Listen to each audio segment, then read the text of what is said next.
I stopped recording instead of sharing the screen. I pressed the wrong button. Okay. Hopefully that won't mess up the early part of the recording. All right.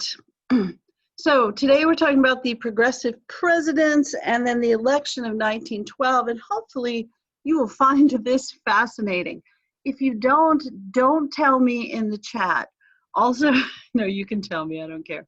But also, I think if you pay attention during the lecture, it's useful. A couple of you made comments about that in your work, and that could have been just to flatter me, and that was nice.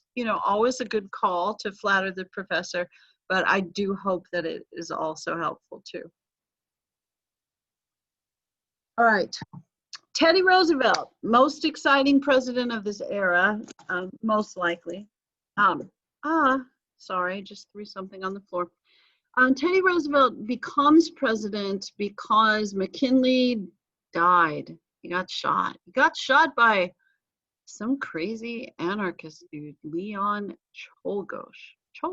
Yeah. I had to look up how to say that name, by the way. Teddy Roosevelt was nominated to be the vice president because he was kind of popular and trendy, but the political party that he was a part of, the Republicans, didn't want him to be president because they thought he was too independent-minded, that they wouldn't be able to control him. So instead, they wanted to use him to get votes, so they made him the vice presidential candidate. And, what could possibly go wrong there? I mean, we saw that thing with Lincoln making Johnson vice presidential candidate. You're going to get another oops here. So surely nobody expected that McKinley would be shot either. And this wasn't a time of great turmoil. That's not really true. Society was pretty tumultuous during this time period, but it wasn't right after a civil war. I mean, it's not the same kind of turmoil. You expect, I think, violence and that sort of thing, especially right after a period where you have a civil war.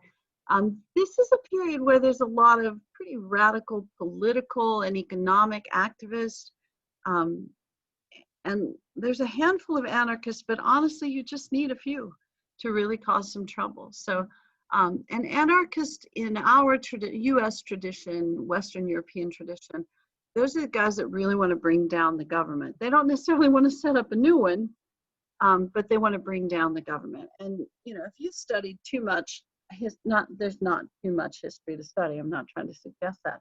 But if you've studied history for a while, you've noticed it is easier to bring down a government than to build up a government that works well.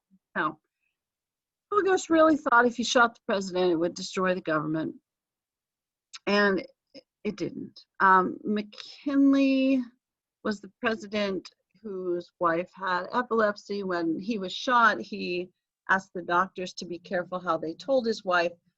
I think the nicest things about McKinley are really that he liked his wife. As far as being the president, he was, who knows, okay-ish. But when Teddy Roosevelt becomes president, when he takes over, the Republican Party is not very excited because he's very independent-minded. Plus, the money that the party provides isn't that essential to him. He comes from a wealthy family, which he believes grants him some political independence. He's just a strong-minded dude. You've read much about Roosevelt. He overcomes some difficulties in his life. I mean, he's from a wealthy family. They're daughters of the American Republic. They're founding father type people. Not really founding father, but they come over in that original generation. They're a wealthy family from New York. They're patricians. They're folks that don't really have to work for a living, so they're really pretty commonly involved in public service. So his hard life is a little different than, like Abraham Lincoln hard life or Harry Truman hard life, where you start really, really poor and really struggle to get education, that sort of thing. But, Roosevelt goes to Harvard. I don't know how hard of a life that is necessarily, but he was a sick little kid, and that's hard, and he worked to overcome his frailties, and really scholarly sort of fellow, could speak several different languages, had a published book that was internationally recognized in his teens. So he's an unusually gifted guy, but he also works really hard to be physically fit. So he's also a really physically fit guy. While he's president, he will box the heavyweight champion of the world just for fun. Ends up causing him to be partially blind in his left eye, but he really insists that the boxer, give it his full measure there, not just fool around because he's the president. As you're imagining, because I'm telling you he's boxing people, he's not a senior citizen president like we will necessarily have this time around. He's the youngest guy ever to be president. I know some of you, I know what you're thinking. She doesn't know what she's talking about. That was JFK. You are wrong, kind of, or maybe you're right. Teddy Roosevelt is the youngest guy ever to be president. He was 41. And JFK is the youngest guy ever to be elected president. It's Roosevelt's first term, he takes over from McKinley. So I guess we can both be right. So he's young. He's on his second marriage. Don't be mad at him. His first wife died in childbirth on the same day that his mother died, which was also Valentine's Day. So that was kind of a bad day for him. But he remarries, has some more kids. And when he's in the White House, he's got little kids that are playing up and down the stairs. He actually lets them have a little pony inside the White House. He's a boisterous, active kind of dude. Sometimes when reporters would come and want to have an interview with him, he would just take off running. And if they could keep up with him, he would give them the interview. He's going to be the first president since Lincoln to host an African-American leader at the White House. He's going to have Booker T. Washington come over, and they'll talk about education and jobs and things like that. He is going to desegregate the federal workplace. So if there are government workers, federal government workers in federal buildings, they don't have the black office and the white office. Everybody works together in the same office.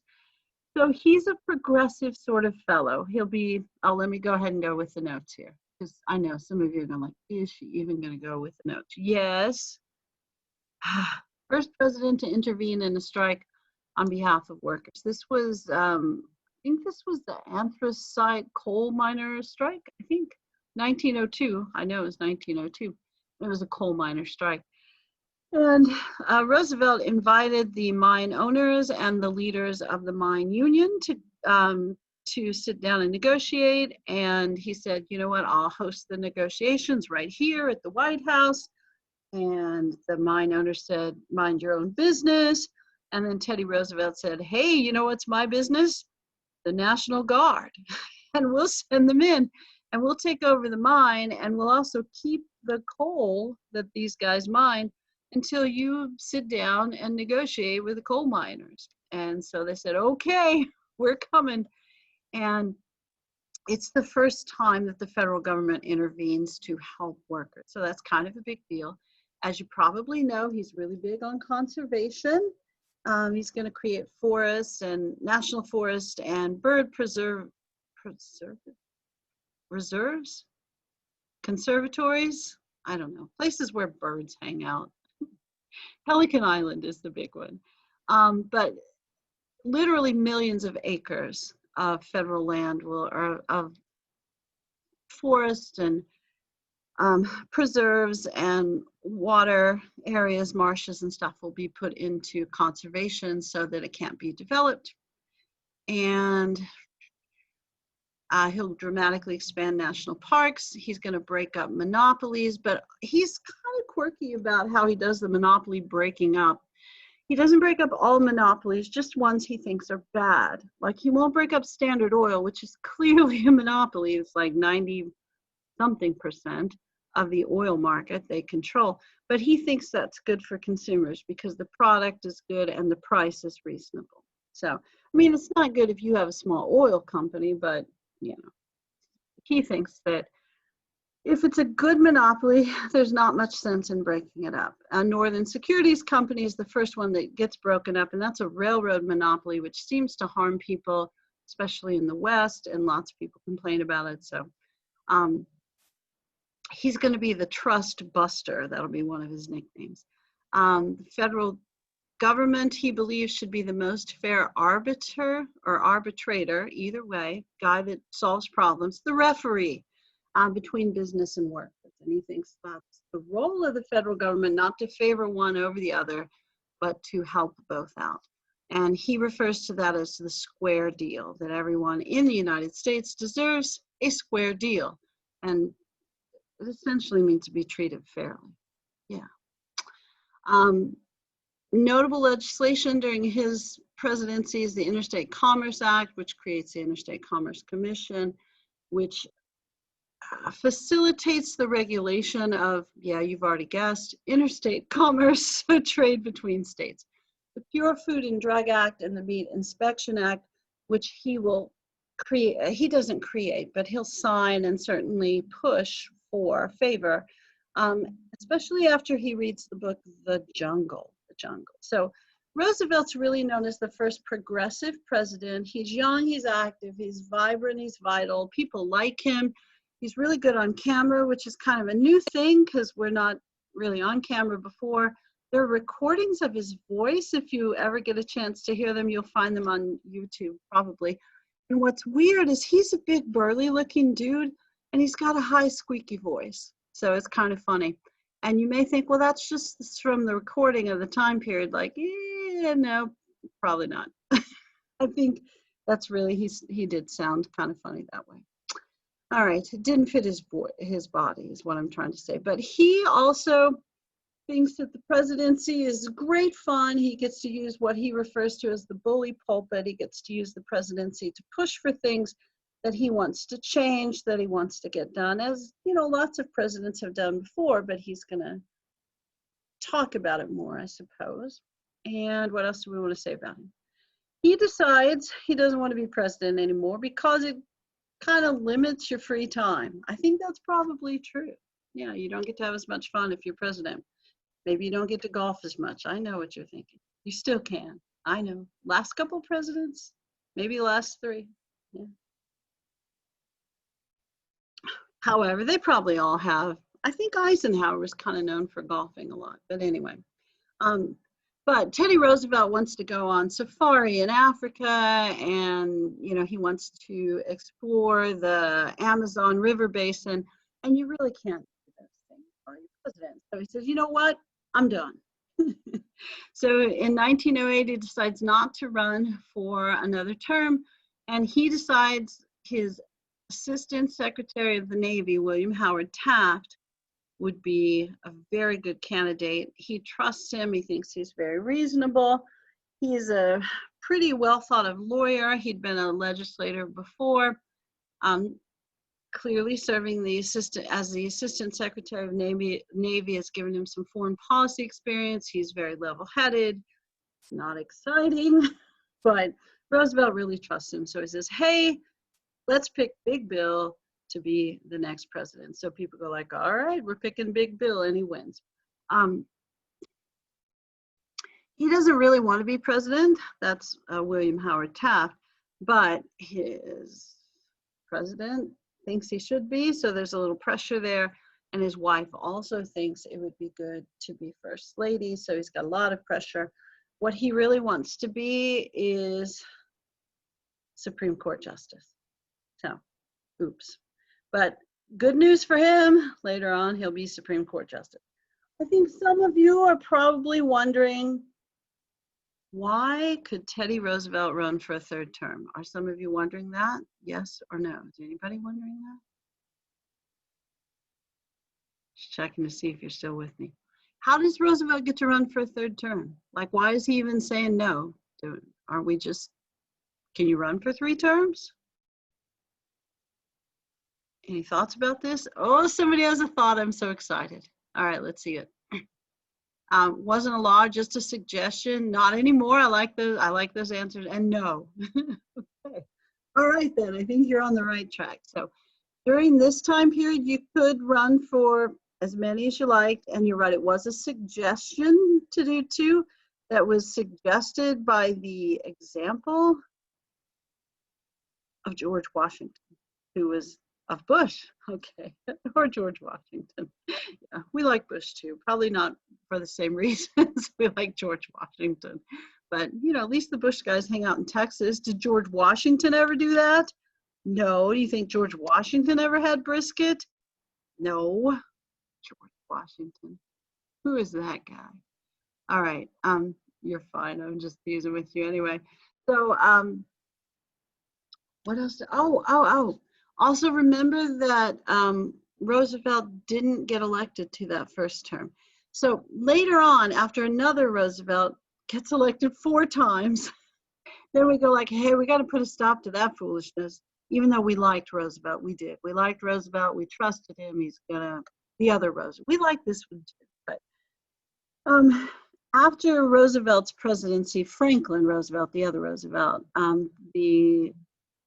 will pass an amendment that limits you to 2 or to 1 and a little over half. So in this instance, because Roosevelt served more than half of McKinley's term and then one of his own, and by modern rules, he wouldn't have been eligible to run again. It's why, like, I had students who liked Obama, lovely person, why not? I mean, who wouldn't like Obama? I know some of you probably didn't like him as president, but seemed like a nice enough person. Same with Bush. I don't know, you know, well, anyway. So Obama, some of my students like, can't we just have him a 3rd time? No, we can't, because there are rules. Yeah, there's just rules about that. And even if you took a time off, they can't come back. So, all right, back to business. Taft. Okay, so no one knows anything about Taft because, I don't know, historians don't like Taft. He follows a really exciting president. He's not a very exciting president. The book, even Foner, I guess, doesn't like Taft. What's up with Foner? Why does Foner not like Taft? Taft gets about 1.5 pages in the textbook, so there's not much Taft. Even my weekly question doesn't include Taft. Even I don't like Taft, apparently. Sorry, Taft. Taft's family is from Ohio. They're kind of a famous family from that area. There was recently a governor who was a Taft. There's almost always a legislator who's a Taft. It's a big political family like the Bushes or the Roosevelts or the Kennedys, or not really the Obamas, but because really just Mr. Obama was, you know, big politically. Mrs. Obama not getting involved with politics.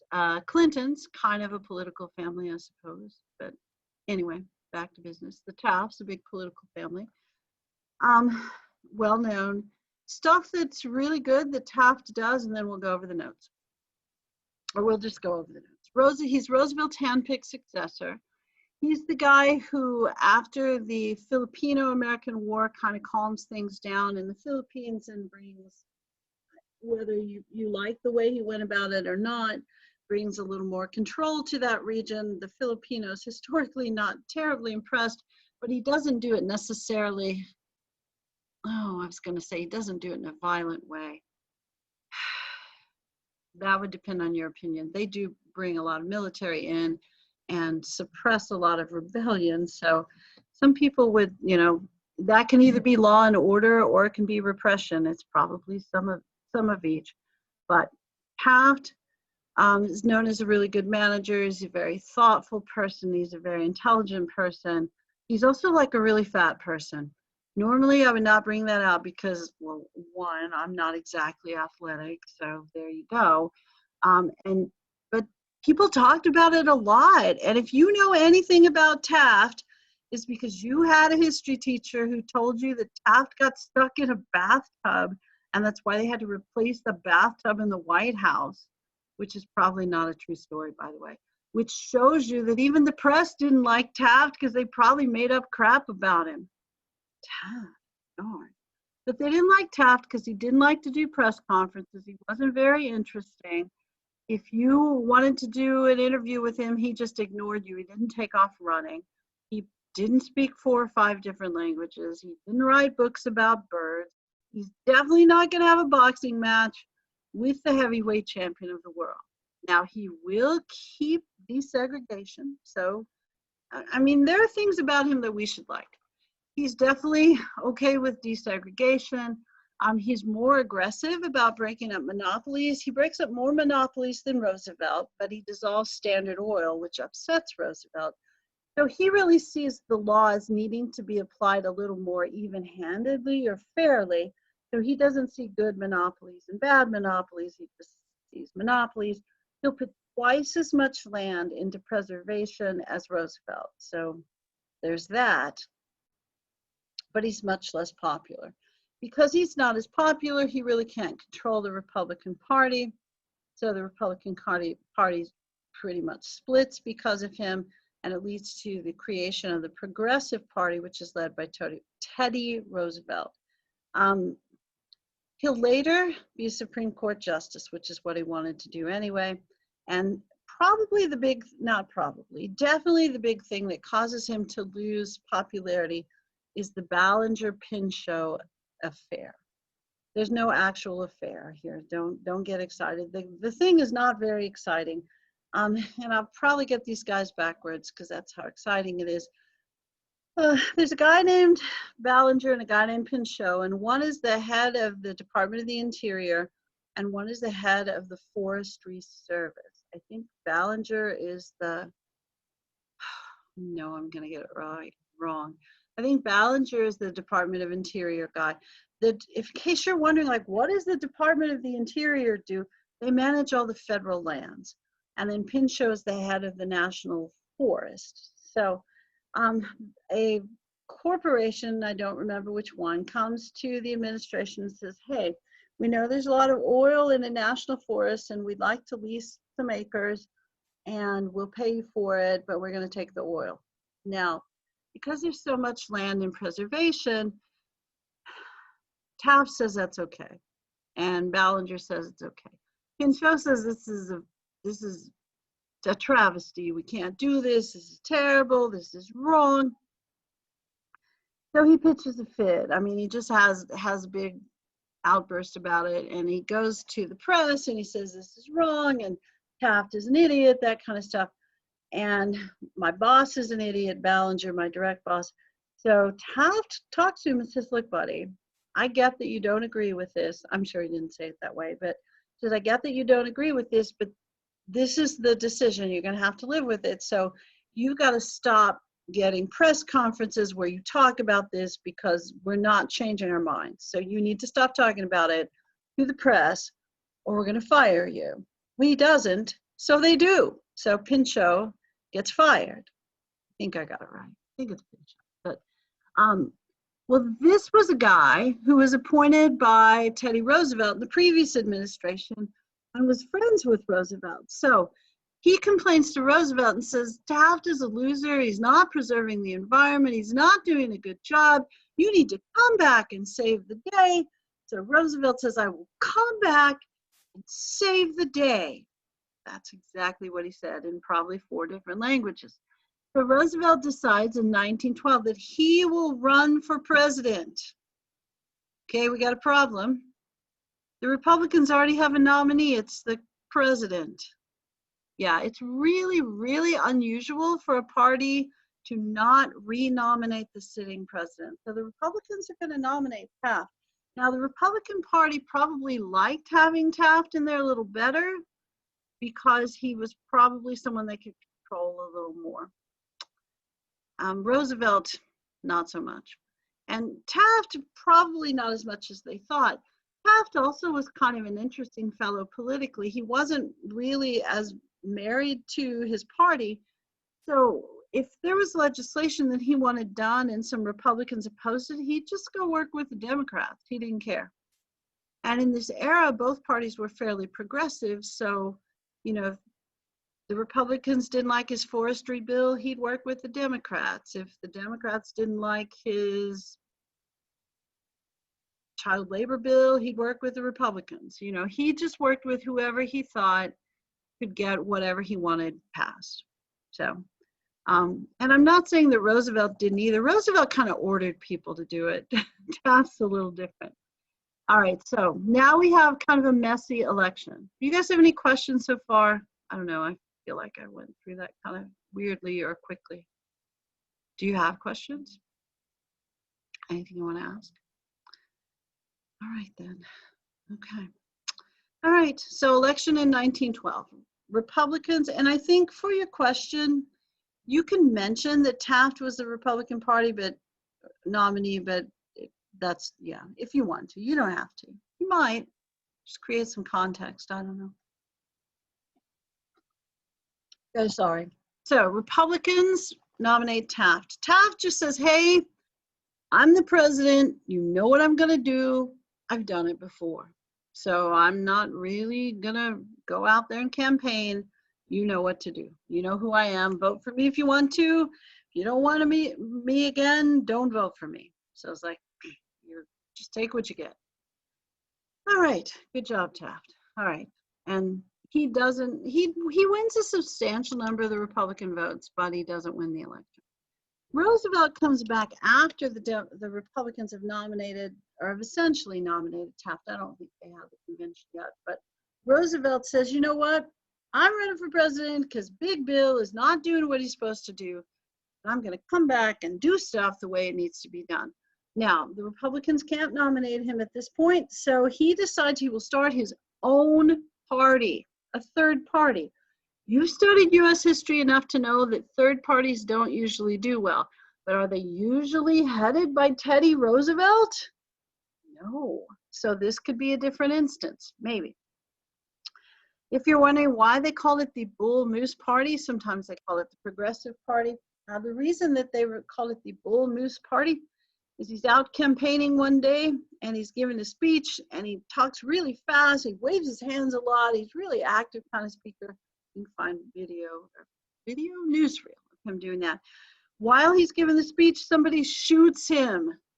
God, it's a bad time for people getting shot. So somebody shoots him. Now, he memorized his speeches, like he would write them out and they were really long. And he put it in the pocket of his jacket and he also had his glasses there. So apparently the bullet hit where all that stuff was and it deflected off. And so he ends up not too badly hurt. So he's on the ground, the police come and take the shooter away. He gets back up, he coughs into his hand, there's no blood, and he goes, I'm not wasting a good speech, so he finishes the speech.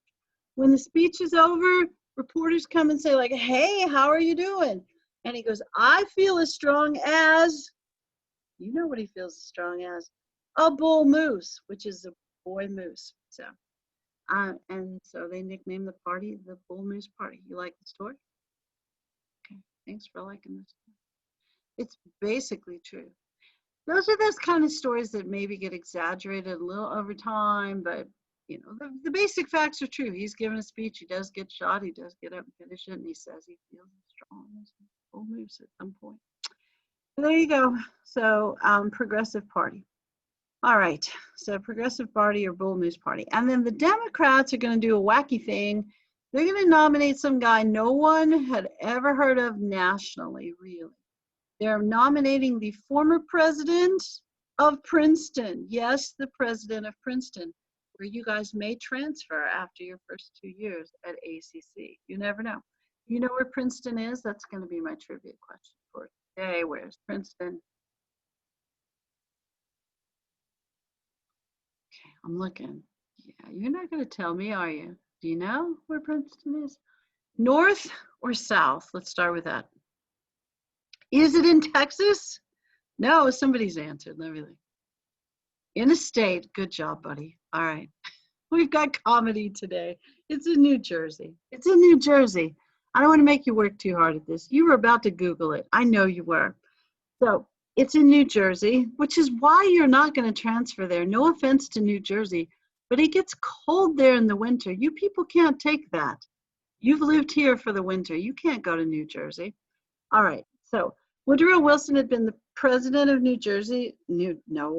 President of Princeton, governor of New Jersey. And before he was the president of Princeton, he was a college professor at Princeton.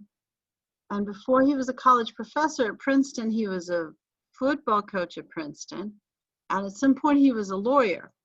So one of the things that you'll notice about Woodrow Wilson, who had been lawyer, football coach, college professor, president of a college, and briefly, he was only 2 years governor, is that he almost always had jobs where he was in charge and he was always right. I'm telling you, if you have those sorts of jobs, sometimes you're not as open for compromise as maybe other jobs. Like, you guys have a huge bonus having me as a professor. You don't even understand, because a bunch of high school kids broke me in, man. I'm broken down. So I don't always think I'm right. You know, college professors think they're right all the time. Somebody better not make a comment about it. What do you guys do? So, but I guarantee you that Woodrow Wilson thought he was right all the time. And we'll talk more about Wilson in the next chapter as well. I mean, we'll get more Wilson as we go along.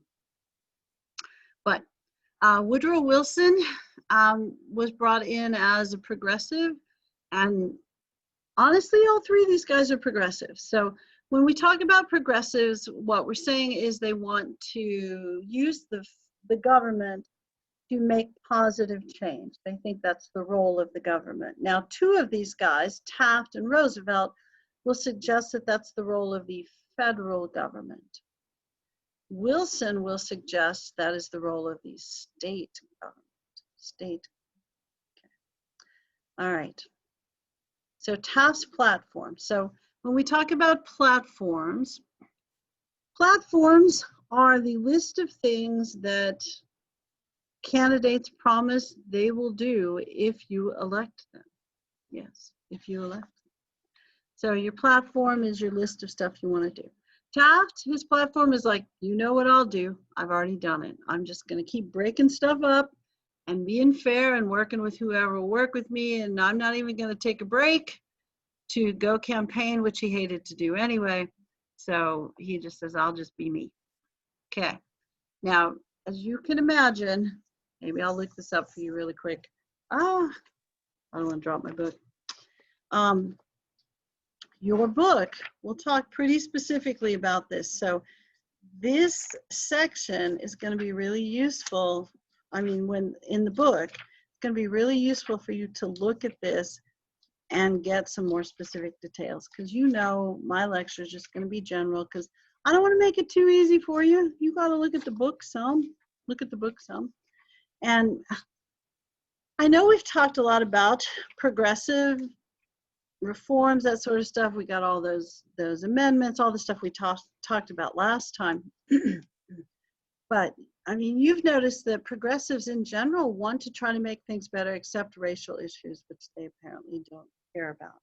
So 727, pages 727 to 730, about 727 to 730 for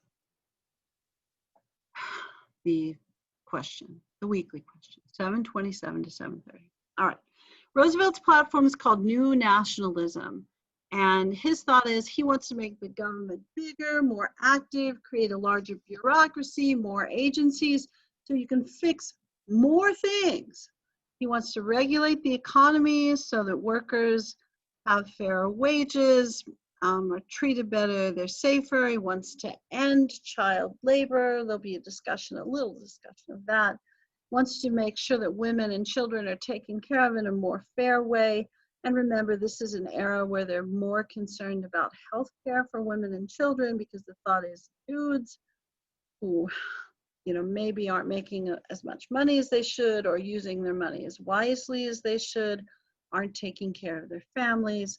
So he's going to see this as a chance to continue the square deal, to continue using the government to make important changes throughout the country, and then maybe eventually the world. So not only can we make America great again, we can make the world great again. I am not suggesting that he is Ronald Reagan or that he's Donald Trump, both of whom, you know, use that sort of slogan, but he does think that it's the government's job to be larger and more active in promoting fairness and equity at work and in society in general. And again, there's really not much of a racial component to any of these people's platforms. However, I will remind you that both Taft and Roosevelt at least desegregated the federal workforce. They were both okay with that. All right. Woodrow Wilson, he's a quirky dude. I think we talked about him a little bit last time. His family's from the South. They're from Georgia. And he's old enough that he remembered the Civil War. His parents ran a Confederate Army hospital during the Civil War. And he really has some Southern leanings, even though he spent his entire adult life in New Jersey. But he does have some Southern leanings, and you see that a little bit with the states' rights push. So his program is called New Freedom, and he didn't want to make the federal government any larger. He didn't want to spend more money. He didn't want to give the federal government more control over states. Instead, he thought states were the best places to continue progressive reform. And if you look through your book, which I know you will, when you look through your book, you'll notice that states like especially Illinois and then Wisconsin, they talk very specifically in the book about the Wisconsin idea and Robert La Follette and initiative, referendum, and recall, and having experts run your city government, your state government, you know, that sort of thing. So government by expert, even at the state level, and creating state commissions. Like Illinois had a really famous state, oh, sorry, I just broke my pen, state railroad commission, which we'll get a Supreme Court case about later on that we might talk about. But states were also implementing lots of reforms. Some states, almost all of those states, northern. And if you're wondering like why, don't be like that. Some of you are going like, because the South was racist. Well, there's that. But it's not like the North was implementing racial reform. The South was broke. You have to have more money to implement reform. You have to have a larger tax base. And they were charging more taxes in the North because they were going to provide more services like public schools, things like that. So part of it is the North has more money, but the North has more money because they have business and they have more taxes, which is why people now in the modern era moved to the South. It's not why they moved to the South then. Yeah.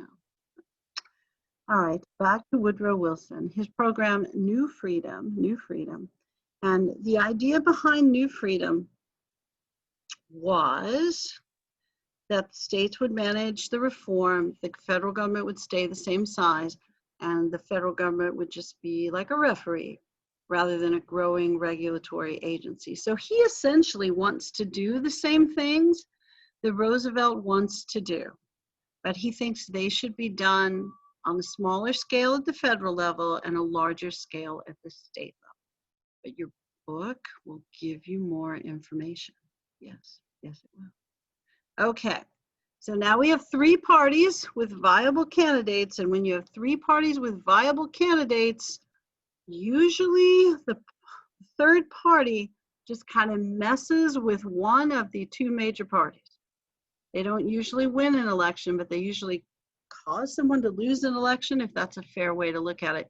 Now, all of you who are libertarians are mad at me. Sorry, I don't mean it that way. The libertarians, they could rise, I don't know, just not this time, but maybe eventually.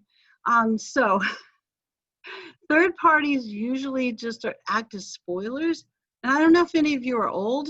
By old, I mean, I don't know how old. Some of you are going like, yes, I'm old. I see it in the chat. Sorry about that, if you got upset about the libertarian thing. But you might remember when Bill Clinton ran and against George Bush, and there was a guy named Ross Perot that was the third party candidate who got enough votes to make sure that Bill Clinton became president. Yeah. So occasionally we get a third party candidate that does that sort of thing. Yeah. That's kind of what happens here. So because most of the people who voted for Roosevelt would have voted for a Republican, it kind of allows Wilson to squeak in there as president. So Wilson becomes president, and what is kind of interesting and what I think I would mention if I were you as you write about the weekly question, is that Wilson really does what Roosevelt promised. Wilson goes in and he says, small government, we're going to keep it small, let the states do it. What he figures out is the reforms that he thinks need to happen won't happen at the state level if they're not pushed at the federal level. That's his opinion. You certainly don't have to agree with it, but that was his opinion in that era. So New Freedom ends up kind of looking like New Nationalism, which I really think you should probably mention in your answer. Okay, now just our general talk about Woodrow Wilson, which we'll have a little bit more of in the next chapter as well when we talk about international affairs during the Progressive Era, because yeah, we'll go back and talk more about progressive presidents. But Wilson, here's another southern part of Wilson that comes out. He might be racist. He might be. Now, you get to decide that, but I'll give you some evidence that suggests that maybe he's racist. You know how I kept mentioning that both Taft, well, not in that order, Roosevelt and Taft had desegregated the federal workplace? Wilson resegregates the federal workplace. So there's black offices and white offices, and he doesn't have blacks and whites in the same room. He also screened a movie called Birth of a Nation. And if you've ever heard anything about this movie, you know it's kind of a crazy one. Whoever they are, somebody made a movie a few years ago called Birth of a Nation. And I asked my students, because I was still teaching high school at the time, and I said, hey, did any of you see that? Is this a remake of that really crazy old racist movie? And they go like, no, Serna, it is not a remake of a crazy old racist movie. And okay. But Birth of a Nation glorifies the KKK and talks about how it restored civilization and law and order to the South and made the South great again. That seems to be my theme of today. So sorry. And they quote a history of the United States written by Woodrow Wilson, where he talks about the white South being crushed under the heel of the black South and some fairly crazy stuff. And if you watch this whole movie, don't, because you shouldn't. It's a silent movie. It's like 2 hours long. And if you watched any of it, you go like, were they serious or are they kidding around? They were serious. At the end, Jesus floats over all the KKK people, kind of blessing them and blessing the restored South, the redeemed South, if you will, from the last chapter. So the fact that Wilson would screen that movie and that they would quote his history suggests stuff that's probably true. Now, other stuff about Wilson. Wilson does appoint the first Jewish Supreme Court justice, so he's not prejudiced against everyone. I don't know that that's going to make you feel any better. He will eventually favor the 19th Amendment, not at first, but later. And then we'll talk next time about maybe some health issues that Woodrow Wilson had as president, where he probably wasn't really president for all of his presidency, most of it, but not all. Wilson's going to get elected twice. And what will slow down his progressive reforms, and we'll kind of keep talking about that in the next chapter, is World War I. So there you go. All right, so the weekly question is pretty specific. So, stick with the election of 1912 and the two political platforms, New Nationalism and New Freedom. And I'm going to remind you of the page numbers because I already forgot. Maybe I should type that in the chat. But it was 727, I think, to 729, 730, somewhere in there. 727 to 730. Yeah. Okay. All right. I know it's a little early, which is kind of sad that we're done a little early. But is there anything? Let me stop sharing so we can see each other's faces again, or at least two of your faces and somebody's dog and this shooting star thing. Okay. So, and don't leave yet because, I've got to just double check on the roll because some of you kind of came in and out. All right, anything you want to ask before we stop the recording? No, ma'am, no questions. Okay, Ethan is your spokesperson today. Unless he's wrong, and then you can override him. Speaking of override, oh, something in the chat. Nothing, okay, thanks.